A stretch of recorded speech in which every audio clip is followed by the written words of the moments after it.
दोस्तों, पूरे 500 सालों के बाद बना दिव्य और दुर्लभ महाशुभ संयोग श्रावण के सोमवार के दिन, जी हां दोस्तों, श्रावण के सोमवार के दिन चुपचाप गाय को खिला दें। यह एक छोटी सी चीज रोड़पति भी होंगे करोड़पति। मृत्यु दंड पितृदोष तुरंत होगा खत्म, मिलेंगी सभी संकटों और कष्टों से मुक्ति। भगवान भोलेनाथ के आशीर्वाद से आपके घर में सदैव भरे रहेंगे अन्न धन के भंडार और भगवान भोलेनाथ का सदैव आपके ऊपर रहेगा आशीर्वाद। जी दोस्तों, वीडियो को आगे शुरू करें। सबसे पहले भगवान भोलेनाथ के सच्चे भक्त इस वीडियो को एक लाइक भी करें।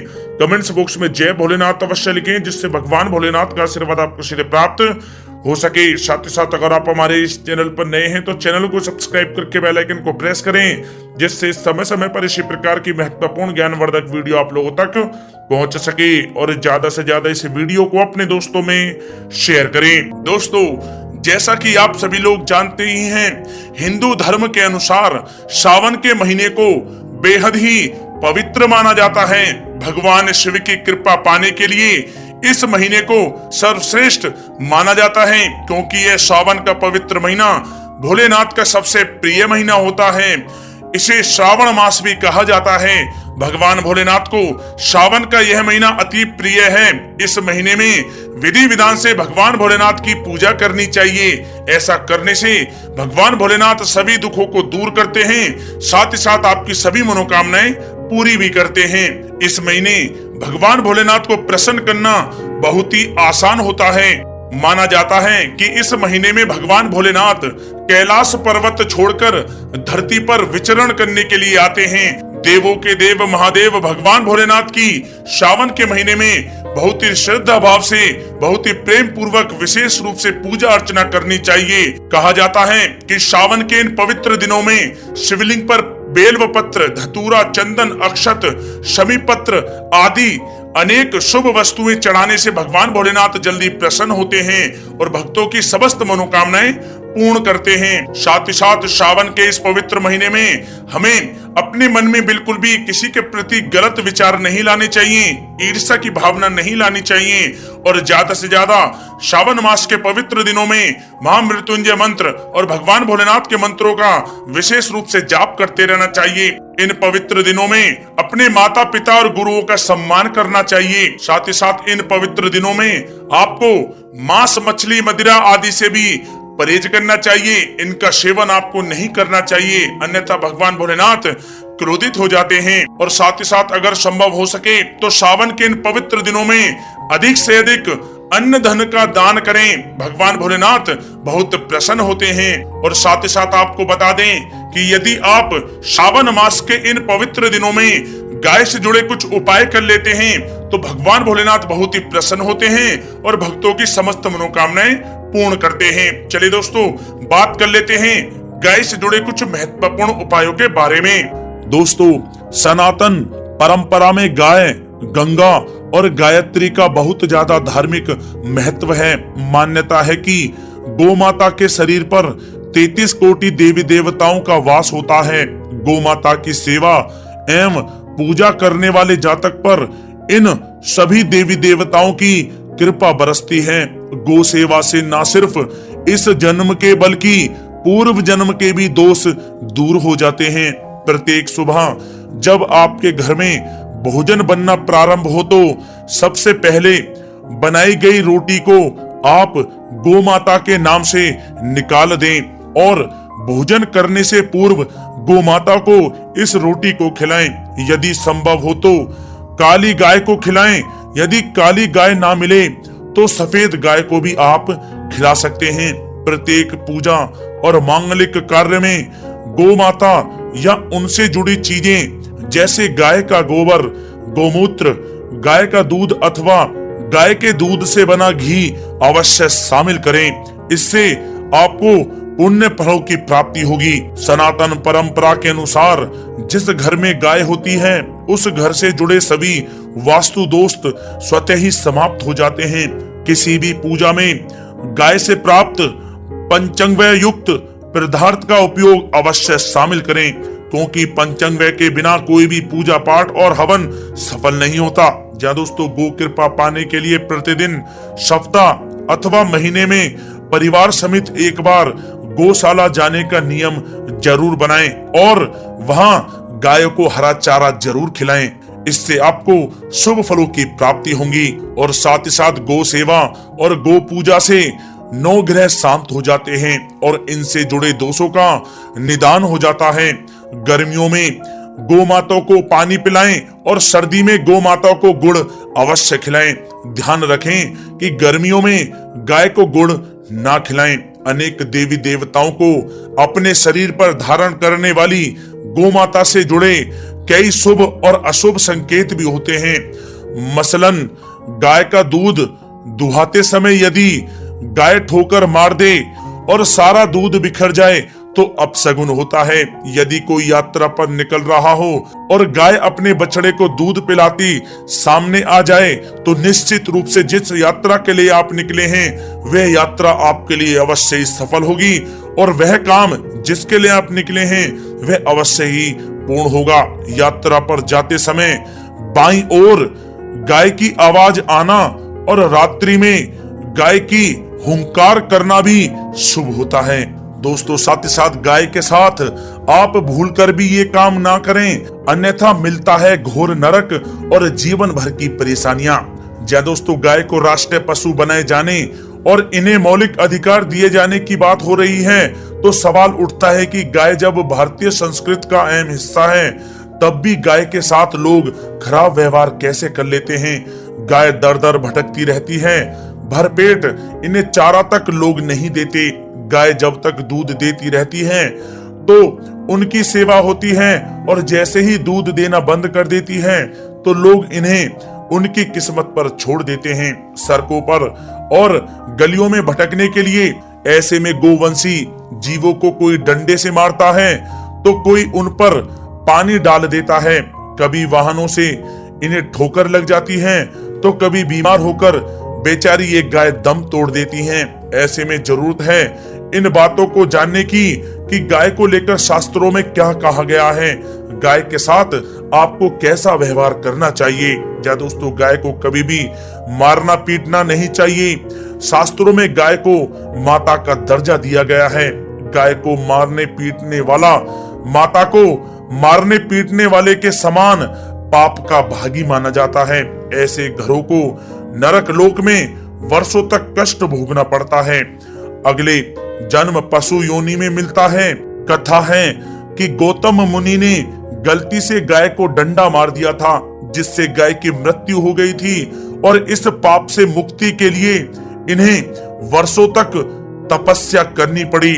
भगवान श्री कृष्ण जी ने बैल स्वरूप में आए वृत्तासुर का वध कर दिया था जिससे मुक्ति के लिए भगवान श्री कृष्ण को संपूर्ण तीर्थों को एक कुंड में बुलाना पड़ा और इस कुंड में स्नान से वह पाप मुक्त हो गए थे। या दोस्तों, साथ ही साथ जो लोग पानी पी रही गाय को भगाते हैं वे घोर पापी के भागी बनकर नरक भोगते हैं, ऐसा पुराणों में बताया गया है। जबकि जो लोग गाय के लिए प्याऊ और चारा घरा बनवाते हैं वह महाभाग्यवान होते हैं। ऐसे लोग घोर पाप से मुक्त होकर स्वर्ग पा जाते हैं और बड़े ही धनवान कुल में जन्म लेकर सुख भोगते हैं। और साथ ही साथ आराम कर रही गाय को कष्ट देकर कभी भी उठाना नहीं चाहिए। कहते हैं कि जिस स्थान पर गाय बैठी है वहां से नकारात्मक ऊर्जा समाप्त हो जाती है।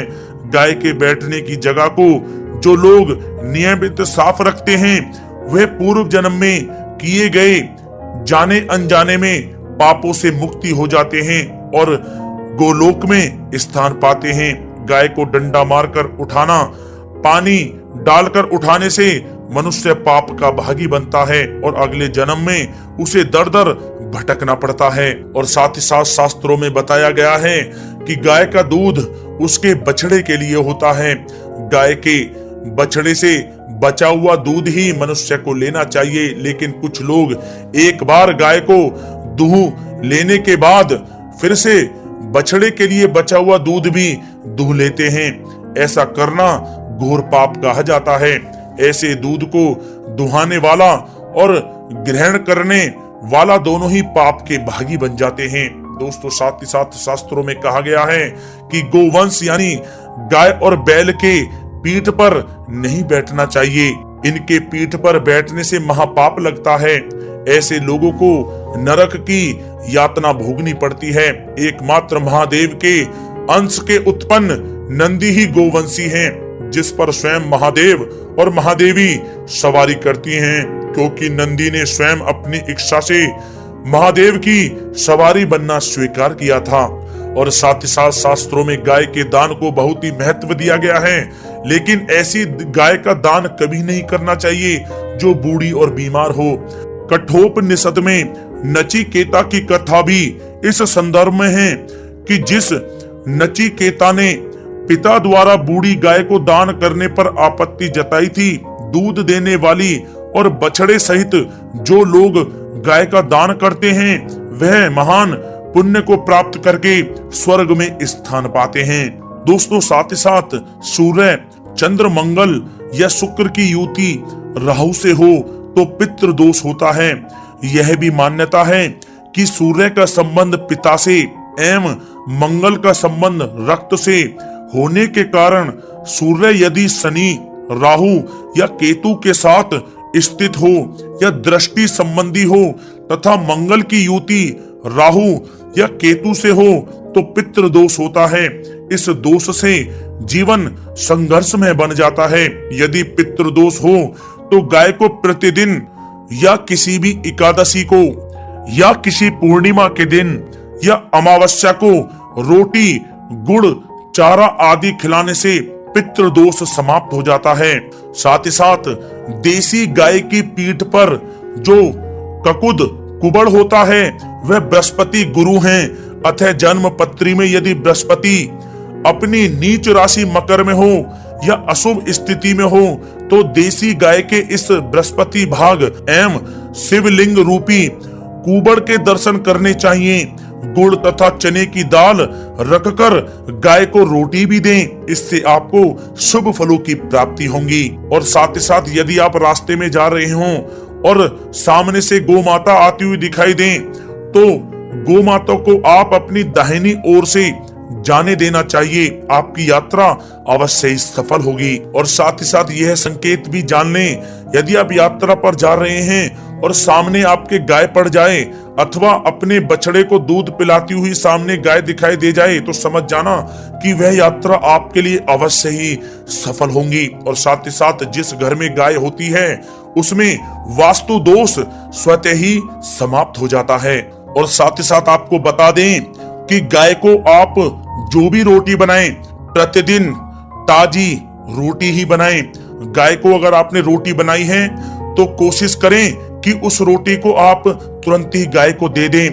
अगर आप उस रोटी को रख देंगे और उस रोटी को अगले दिन देंगे तो वह रोटी बासी मानी जाएगी। गाय को कभी भी बासी रोटी ना दें, इससे घर में नकारात्मक ऊर्जा वास करती है और जो भी कार्य आपके बनने वाले होंगे वह कार्य भी आपके बिल्कुल भी नहीं बनेंगे। इससे आपके घर में हमेशा दरिद्रता का वास रहेगा और आप जिस भी कार्य को करेंगे उस कार्य में आपको हमेशा असफलता ही हाथ लगेगी। इसलिए कोशिश करें गाय को रोजाना ताजी रोटी बनाकर खिलाएं और रोटी को बिल्कुल ना रखें, बासी रोटी गाय को ना दें। और साथ ही साथ सड़ी गली चीजें गाय को नहीं खिलानी चाहिए कि घर में कोई फल है, कोई सब्जी है, सड़ जाए तो लोग क्या करते हैं गाय को खिला देते हैं। नहीं, ऐसा नहीं करना चाहिए। ऐसा करने से यदि आप गाय को खिलाते हैं तो और आप पाप के भागी बन जाते हैं। आप बिल्कुल भी सड़ी गली चीजें गाय को ना खिलाएं। और साथ ही साथ आप आटे की 11 लोइयां बनाकर उनके ऊपर हल्दी लगाएं। इसके बाद आप उन 11 लोइयों को एक एक करके गाय को खिलाएं। प्रत्येक लोई को खिलाते समय गाय के सींगों पर आप हाथ फेरें, पीठ पर हाथ फेरें, मस्तक पर हाथ फेरें, माता गाय के आप चरणों के स्पर्श करें। जहाँ दोस्तों ऐसा करने से आपके समस्त कार्य बनने लगेंगे। जो दुख का समय चल रहा है वह भी समाप्त होगा। आपके जीवन में खुशियां खुशियां होंगी। और एक बार आप 7 बार गाय की परिक्रमा भी कर लें तो आपके समस्त कार्य पूर्ण होंगे। और साथ ही साथ आप गाय को जब भी रोटी दें, रोटी पर या तो आप थोड़ी हल्दी लगा लें या थोड़ा गुड़ रख लें। अगर गुड़ ना हो तो आप थोड़ा मिश्री रख सकते हैं, थोड़ा घी रख सकते हैं। जहाँ दोस्तों गाय को कभी भी सूखी रोटी ना खिलाएं। सूखी का मतलब गाय की जो रोटी रखें खिलाएं, उस पर कुछ ना कुछ रख कर खिलाएं। हल्दी रख लें, गुड़ रख लें, मिश्री, घी, अब जो भी रख लें, मतलब खाली रोटी नहीं खिलानी है। ध्यान इस बात का रखें, जब ही आपको शुभ फलों की प्राप्ति होगी। जी हाँ दोस्तों, ये थे गाय से जुड़े कुछ महत्वपूर्ण उपाय, कुछ बातें जिन्हें आपको ध्यान में जरूर रखना चाहिए।